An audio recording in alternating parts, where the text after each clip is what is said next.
Good evening friends. Welcome to the channel Sarkari Guide. आज का जो अपडेट है वो खुशखबरी है या खुशखबरी नहीं है, ये डिसाइड नहीं कर पा रहे। एक खुशखबरी है कि सीट बढ़ गया है, ठीक है, यही खुशखबरी है कि कुल रिक्ति जो है वो सीट बढ़ गया है Bihar SSC second inter level में, ठीक है। और एक खुशखबरी नहीं है, मतलब इसको आप दुख का खबर बता सकते हैं कि डेट जो है फिर बढ़ गया है, ठीक है। तो विस्तृत वीडियो में देखेंगे क्या क्या इसमें जानकारी है, ठीक है। तो वीडियो में अंत तक बने रहिएगा। इस वीडियो में एक बार मैं अच्छे से एक बार फिर से डिटेल्स में आपको स्ट्रेटजी बताऊंगा कैसे कैसे अभी से, चूंकि एग्जाम का टाइम क्लियर नहीं है लेकिन फिर भी कुछ स्ट्रेटजी डिस्कस कर लेंगे अभी से आपको क्या करना चाहिए, ठीक है। तो आइए वीडियो को शुरू करते हैं। सबसे पहले देख लीजिए कि ये बिहार कर्मचारी चयन आयोग ऊपर में, ठीक है। पत्रांक दिनांक जो रहता है वो सब अपना ऑफिशियल लेटर में जो ऐसे देखते हैं 132/2025, ठीक है। ये आवश्यक सूचना, ठीक है। ज्ञापांक देख लीजिए इधर दिनांक, तो ये 15/12 मतलब ये कल का ही है, ठीक है। ये देखिए यहाँ पे 15/12 का अपडेट है। ये देखिए 15/12 का अपडेट है, मतलब कल का सोमवार का अपडेट है। आयोग की आवश्यक सूचना ज्ञाप्यांक इतना 27 सितंबर को प्रतियोगिता परीक्षा संशोधित प्रकाशित की गई, जिसमें रिक्तियों की कुल संख्या 23,175, ठीक है। ये 27 सितंबर का अपडेट है कि 27 सितंबर तक जो वैकेंसी का संख्या था वो 23,175 था, ठीक है। और इसके बाद से क्या किया गया, इसमें 1317 तदालोक में, ये मैं आपको यहाँ से दिखाता हूँ, देखिए तदालोक में 1317 नई रिक्तियों को जोड़ने के उपरांत द्वितीय इंटर स्तरीय संयुक्त परीक्षा में 24,492, देखिए यहाँ से दिखा देता हूँ मैं आपको टोटल वैकेंसी इस पे, देखिए 24,492 हो गई है, ठीक है। तो ये अपडेट देखिए यही है कि 14 टोटल वैकेंसी जो अभी है 24,492 हो गई है। अभ्यर्थियों के व्यापक हित को देखते हुए उक्त परीक्षा हेतु ऑनलाइन परीक्षा शुल्क जमा करने की अंतिम तिथि 13 जनवरी 2026 तक तथा आवेदन समर्पित करने की अंतिम तिथि 15 जनवरी 26 तक विस्तारित की जाती है। विज्ञापन संख्या 2023 को इस हद तक संशोधित समझा जाए, विज्ञापन की शेष खंडिकाएं यथावत रहेंगी। अभ्यर्थी अद्यतन सूचना हेतु आयोग की वेबसाइट BSSC.BSSC.Bihar.gov.in पर सतत अवलोकन करते हैं। 15/12 का, ठीक है। ये सचिव का है, बिहार सचिव का, ठीक है। तो ये तो हम लोग के लिए खुशखबरी ये है कि 1317 नई वैकेंसी जुड़ गई है, ठीक है। ये हम लोग के लिए बहुत ही अच्छी खबर है कि 1317 वैकेंसी जुड़ गई है, जिससे वैकेंसी लगभग 24,500 हो गई। ये हम लोग के लिए बहुत ही गुड न्यूज़ है, मतलब बहुत अच्छी खबर है। इसके साथ ये जो गुड न्यूज़ नहीं है, जिससे हम लोग बिल्कुल, मतलब चूंकि ये बहुत दिन से वेटिंग है, बहुत दिन से वेटिंग है, ठीक है। सब नए बच्चों को जैसे मौका मिलना, अभी जैसे मान लीजिए कि चूंकि इंटर स्तरीय परीक्षा है, ठीक है, तो अभी कौन सा जनवरी तक में कौन सा नया इंटर का बैच कोई निकलने वाला है। आप मेरी बातों को समझ पा रहे होंगे। जैसे इंटर स्तरीय जो परीक्षा होता है उसमें सिंपल है कि इंटर स्तर के मतलब जो 12th करनी हो फॉर्म भर सकते हैं, उसमें भी एज इसमें है, ठीक है। तो अभी कहने का मतलब कौन सा इंटर का, मतलब जब पहले भरना होगा पहले फॉर्म भर लिए होंगे। अभी इतना कोई वेट नहीं करेगा, जो भी सीरियस स्टूडेंट है अब तक बाकी नहीं है, चूंकि इतना डेट बढ़ा दिया गया, इतना डेट बढ़ा दिया गया कि अब तो लोग परेशान हो चुके हैं, ऊब चुके हैं। लड़कों का मेरे पास इतना मैसेज आ रहा है सभी स्टूडेंट्स का कि सर इस पर आंदोलन करना है, ये करना है, वो करना है। बात भी सही है, बात भी सही है ये बात। चूंकि देखिए आप अगर सितंबर की बात अगर याद हो तो सितंबर में जो आंदोलन हुआ था बच्चों के द्वारा, ठीक है, छोटा मोटा ही आंदोलन हुआ था। तो उसमें जब आयोग से जब वो मिले थे बच्चे, तो आयोग के द्वारा ये बताया गया था कि सितंबर में परीक्षा हो जाएगा। मतलब सितंबर में उनका परीक्षा, मतलब वो बोलते सितंबर में परीक्षा, सॉरी ये अगस्त की मैं बात बता रहा हूँ। अगस्त में जब आंदोलन हुआ था तो आयोग द्वारा ये कन्फर्म किया गया था सितंबर में परीक्षा ले ली जाएगी, ठीक है। लेकिन क्या हुआ, ये दिसंबर खत्म होने को है और दिसंबर तो छोड़िए 15 जनवरी तक तो फॉर्म ही डलेगा। तो 15 जनवरी तक फॉर्म डलेगा, इसका स्क्रूटनी करते करते आप मान के चलिए मार्च के पहले पहले एग्जाम नहीं होने वाला है। आप मान के चलिए कि मार्च के पहले पहले एग्जाम नहीं होने वाला है। मार्च फर्स्ट वीक हो, सेकंड, ये भी मैं अपने गैस कर रहा हूँ। अगर बहुत तेजी में काम हो तब मैं बता रहा हूँ, नहीं होने को तो जून में भी नहीं हो, कभी भी नहीं हो, अलग की बात है। लेकिन अगर सरकार बहुत तेजी में काम करे, अगर अभी से भी अगर 15 जनवरी के बाद डेट एक्सटेंड नहीं, डेट बढ़ाती नहीं है, डेट को एक्सटेंड नहीं करती है, तो इस केस में मैं उम्मीद करता हूँ कि जो परीक्षा है वो मार्च तक होने की संभावना है, ठीक है। तो चूंकि ये हम लोग के हाथ में नहीं है, ठीक है, तो हम लोग के जो हाथ में है उसके बारे में बात करते हैं। हम लोग के हाथ में ये कि हम लोग तैयारी इसको बेहतरीन कर सकते हैं। टाइम तो चूंकि है ही, बहुत बच्चों का पहले से ही तैयारी हो चुका है, वो मॉक ही लगा रहे हैं, प्रैक्टिस अपना ज़बरदस्त रखे हुए हैं। तो उनके लिए तो है कि उनको और थोड़ा टाइम मिल गया। और जो अभी नया तैयारी शुरू करना चाहते हैं उनके लिए मौका है, अभी से नया तैयारी शुरू कर सकते हैं, चूँकि परीक्षा का कोई डेट फिक्स नहीं है। नया तैयारी शुरू करने के लिए आपको मैं सिलेबस एक बार डिस्कस कर देता हूँ क्या क्या है। इसमें 150 क्वेश्चन है, हर क्वेश्चन 4 अंक का है और टोटल कुल अंक जो 600 का ये प्रश्न पत्र होता है। ठीक है, ये 2.25 घंटा का टाइम इसमें होता है। इसमें क्या क्या है वो आपको बता देता हूँ मैं। रीजनिंग 50 नंबर, रीजनिंग सीधे सीधे 50 नंबर फ्लैट, मतलब इसको बिल्कुल आप इसको साइड ही कर लीजिए। रीजनिंग को देखिए, यहाँ मैं लिख देता हूँ, यहाँ पे देखिए, रीजनिंग 50 नंबर, ठीक है। और ये आपका हो गया साइंस, साइंस प्लस मैथ्स, ये भी 50, ठीक है। और ये हो गया जीएस प्लस बिहार, ये भी 50, ठीक है। तो 50 नंबर का रीजनिंग, 50 नंबर का साइंस प्लस मैथ्स और 50 नंबर का जीएस प्लस बिहार, ये भी 50 नंबर, ठीक है। अब मैं इसको अलग से बता देता हूँ क्या क्या, कि इसमें कैसे कैसे आपको करना है, अभी से बता देता हूँ। रीजनिंग में 50 नंबर आपका सिर्फ और सिर्फ प्रैक्टिस का गेम है।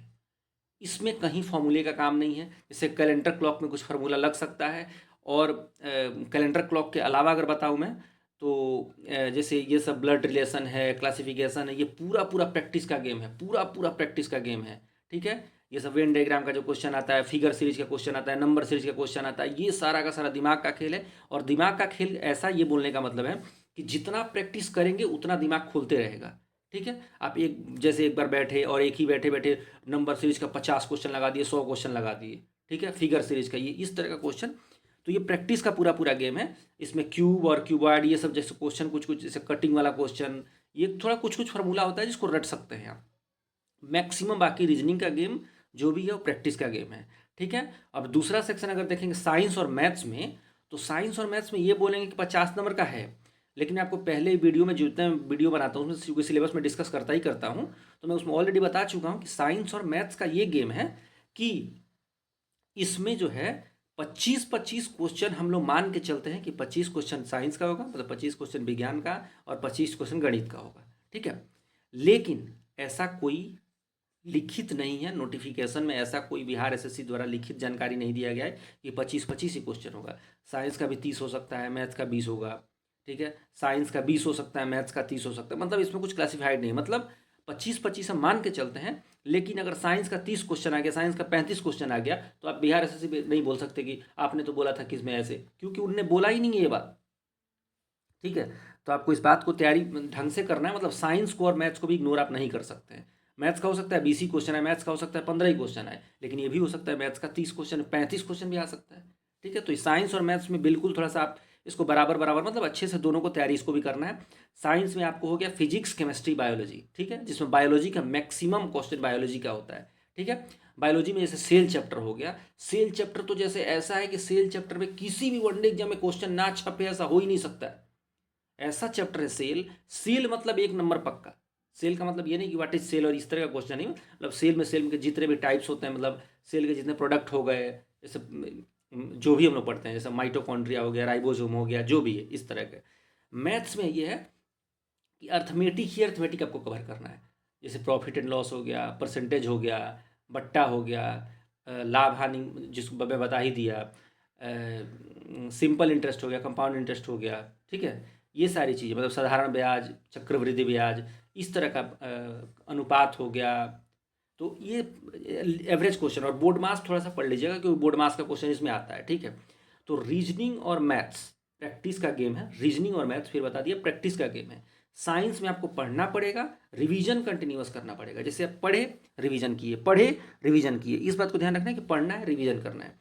और मैं जीएस और बिहार इसलिए कर दिया हूँ क्योंकि बिहार का पेपर है, तो बिहार में क्वेश्चन आना ही आना है, 5 नंबर 10 नंबर भी क्वेश्चन आ सकता है, लेकिन क्वेश्चन आएगा ही आएगा, क्वेश्चन तो बिहार से आना ही आना है, ठीक है। लेकिन अगर आप जैसे, अगर आपका तैयारी नहीं है, जैसे मान लीजिए आप बिहार अब तक नहीं पढ़े हैं, ठीक है, तो चूंकि डेट नहीं आया है, लेकिन बिहार अगर नहीं पढ़े हैं, रीजनिंग भी नहीं पढ़े, साइंस भी नहीं पढ़े, मैथ्स नहीं पढ़े जी, तो अभी के लिए आप बिहार को इग्नोर करके चल सकते हैं। लेकिन अगर आप रीजनिंग का आपका अच्छा तैयारी हो गया, मैथ्स का कर लिए, साइंस का कर लिए, जीएस का कर लिए, तो बिहार को इग्नोर करने का कोई मतलब नहीं है, ठीक है। अब जीएस और बिहार में देखिए क्या क्या है, अलग अलग करके, इतिहास हो गया, भूगोल हो गया, ठीक है, व्यवस्था हो गया, राज व्यवस्था जो उसको पॉलिटी बोलते हैं, ठीक है। तो भूगोल हो गया, इतिहास हो गया, पॉलिटी हो गया, अर्थव्यवस्था हो गया, मतलब इकोनॉमिक्स हो गया, और साथ में करंट अफेयर्स। करंट अफेयर्स तो बिल्कुल इग्नोर नहीं कर सकते। करंट अफेयर्स का 10 से 15 क्वेश्चन भी आ सकता है, क्योंकि अभी कुछ कुछ एग्जाम में ट्रेंड देखा गया है कि 10 से 15 क्वेश्चन तक आ गया है, जो कि अनएक्सपेक्टेड है। इतना तो उम्मीद नहीं किया जा सकता है वैसे। अभी जैसे आप देख रहे हैं ग्रुप डी का पेपर चल रहा है, ग्रुप डी में तो एक में ऐसा हुआ है कि जीएस का सारा क्वेश्चन ही करंट दे दिया है।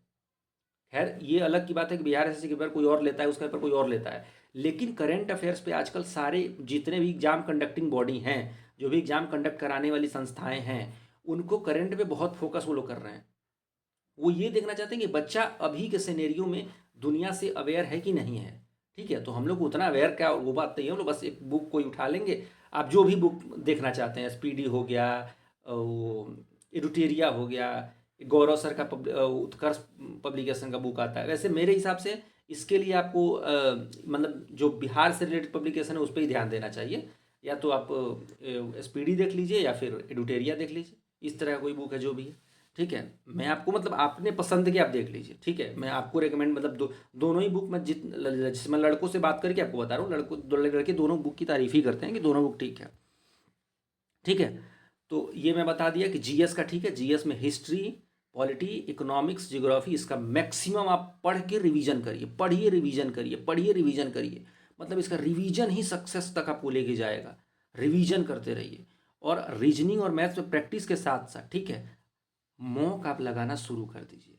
ठीक है, मॉक लगाना शुरू कर दीजिएगा तो उसमें रीजनिंग भी आ गया, साइंस भी आ गया, मैथ्स भी आ गया, जीएस सारा कुछ आ जाएगा। ठीक है, तो मॉक आप लगा सकते हैं। मॉक के लिए तो आपको बताने की जरूरत नहीं कि मॉक के लिए जैसे आप मान लीजिए कि ज़्यादा लोग प्लेटफॉर्म कोई प्रीफर करता है, एडुटेरिया प्रीफर करता है, ज्ञान बिंदु करता है, खान सर का भी आता है, मतलब इसमें बहुत लोग आए। ठीक है, अब जिसका भी आपको प्रेफर करते हैं उसका भी, जिसका आपको लगता है कि हाँ ये अच्छा है। वैसे मेरा मानना है कि आप सबका ही लगाएं अगर आपका टाइम है। जैसे क्योंकि ना सबसे क्वेश्चन थोड़ा सा अलग अलग मिलता है आपको। अगर एक तरह के लगाएंगे ना तो इससे रिपीटेटिव क्वेश्चन मिलने लगता है, आपको मजा आने लगता है, नंबर बढ़ जाएंगे। और अब सबका लगाते हैं ना तो थोड़ा सा दिमाग में रहता है कि वेरिएंस रहता है क्वेश्चन के, कि थोड़ा इस तरह का क्वेश्चन आ गया, थोड़ा इस, क्योंकि एग्जाम में तो ये नहीं पता है कि एग्जाम में ज्ञान बिंदु का छप जाना है, एग्जाम में रुटेरिया का छप जाना है, ऐसा तो कुछ है नहीं। ठीक है, तो आप सबका बनाएंगे तो मेरे हिसाब से बेटर होगा। ठीक है, बाकी आपका मर्जी हो तो आप माने नहीं माने मेरी बात को, लेकिन मेरे हिसाब से अगर स्ट्रेटजी के तहत चलेंगे, अगर आपको लगता है मतलब हाँ, तो मेरा एक्सपीरियंस भी यही कह रहा है कि एग्जाम में मतलब निकालने के लिए जितने बच्चों से मैं बात करता हूँ, जो भी सिलेक्टेड हैं या फिर जो भी तैयारी कर रहे हैं, अच्छा नंबर ला रहे हैं मॉक में, तो उनके अकॉर्डिंग ये लगता है कि नहीं सर, अगर सब में प्रैक्टिस करेंगे तो बेटर होता है। ठीक है, तो उम्मीद करता हूँ इस वीडियो में आपको जो न्यूज़ दे दिया हूँ आपको समझ में आ गया है। मेन मेरा मकसद था स्ट्रेटजी को डिस्कस कर लेना, और जो वैकेंसी में बढ़ोतरी हुई उसको डिसाइड बता देना आपको कि टोटल वैकेंसी 24,500 हो गया है। ठीक है, तो उम्मीद करता हूँ ये वीडियो पसंद आएगा, वीडियो बहुत आपको इन्फॉर्मेटिव लगा होगा। तो अगर ये वीडियो आपको बहुत इन्फॉर्मेटिव लगा तो वीडियो को लाइक करें और शेयर जरूर करिए। वीडियो को लाइक और शेयर जरूर करिए। चैनल को सब्सक्राइब करना बिल्कुल भी नहीं भूलना है। चैनल को अभी सब्सक्राइब कर लीजिए और बेल आइकन को दबा दीजिएगा, क्योंकि मैं इस चैनल पर जो भी वीडियो बनाता हूँ आपको नोटिफिकेशन मिल जाए। ठीक है, तो मिलते हैं किसी नेक्स्ट वीडियो में नेक्स्ट टॉपिक के साथ। ठीक है, तब तक के लिए गुड बाय।